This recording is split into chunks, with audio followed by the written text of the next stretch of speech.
కానీ enforcement directorate 43,000 కోట్ల రూపాయలు జప్తు చేసింది అధ్యక్ష. ఇదేదో నేను చేసింది కాదు అధ్యక్ష, ఇదేదో నేను కేసులు పెట్టింది అధ్యక్ష కాదు కదా అధ్యక్ష. ఈ రోజు సిబిఐ 11 కేసులు పెట్టిన తర్వాత ఎన్ఫోర్స్మెంట్ డైరెక్టరేట్ 43,000 కోట్ల రూపాయలు జప్తు చేసిన మాట వాస్తవమా కాదు ఆయన చెప్పాలి అధ్యక్ష. ఎక్కడ మాట్లాడలేదు ఆ విషయం. నేను ఆ విషయం చెప్తున్నాను అధ్యక్ష. ఏదో నేను చూశాను నేను లెక్క పెట్టాను అనడం లేదు. ఈ రోజు ఒక విషయం అధ్యక్ష, నేను స్పష్టంగా ఒక విషయం అడుగుతున్నాను. 2000 అధ్యక్ష ఒక విషయం అధ్యక్ష. అధ్యక్ష 2004లో రాజశేఖర రెడ్డి గారు ఈ రాష్ట్రంలో పోటీ చేసినప్పటికీ వారి యొక్క పరిస్థితి ఏంటి? 5 సంవత్సరాల్లోనే ఈ ఆస్తులను ఎలగొచ్చాయంటే దానికి సమాధానం లేదు అధ్యక్ష. నోరు తెరిస్తే అబద్ధాలు అధ్యక్ష. నేను ఇదే ఇవాళ అధ్యక్ష, నేను అచ్చెన్నాయుడు గారి దగ్గర నుంచి చంద్రబాబు నాయుడు వరకు అందరికీ ఒక ఛాలెంజ్ చేస్తున్నా.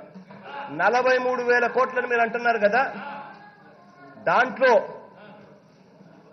10 పైసలు భాగం మీరు ఇస్తారేమో చెప్పండి. నా ఆస్తుని ఆడ కావాలంటే సంతకాలు పెడతారు. రెడీనా? రెండోది అధ్యక్ష రెండోది సిబిఐ ఛార్జ్ షీట్లు అని చెప్పి అన్నారు అధ్యక్ష.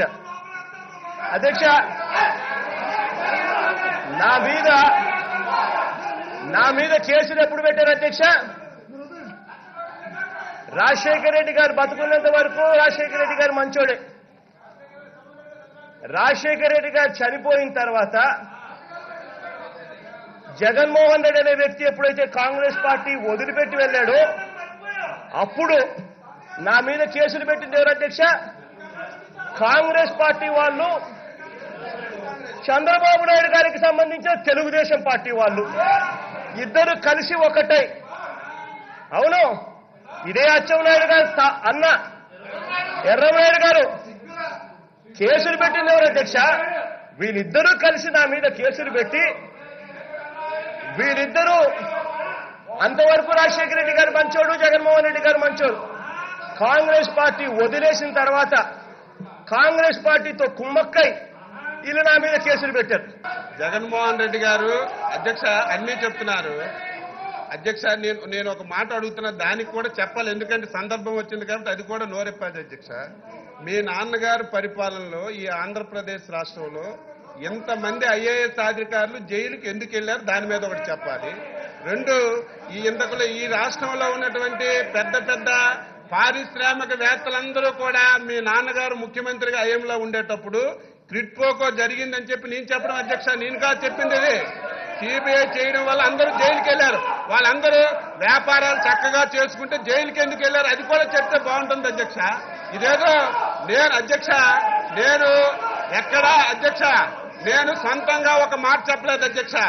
11 కేసులు సిబిఐ పెట్టింది నిజమా కాదా ఆయన చెప్పారు పెట్టారని.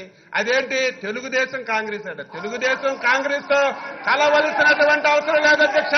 నేను అడుగుతున్నాను, జగన్మోహన్ రెడ్డి గారు 17 మాసాలు జైల్లో ఉన్న తర్వాత బెయిల్ వచ్చిందంటే సోనియా గాంధీ దగ్గరికి వెళ్ళి మీరు పాదాభివందనం చేయకపోతే మీకు బెయిల్ వస్తుందని అడగండి. అదొకసారి చెప్పండి. దాని గురించి ఒక మాట చెప్పనండి అధ్యక్ష.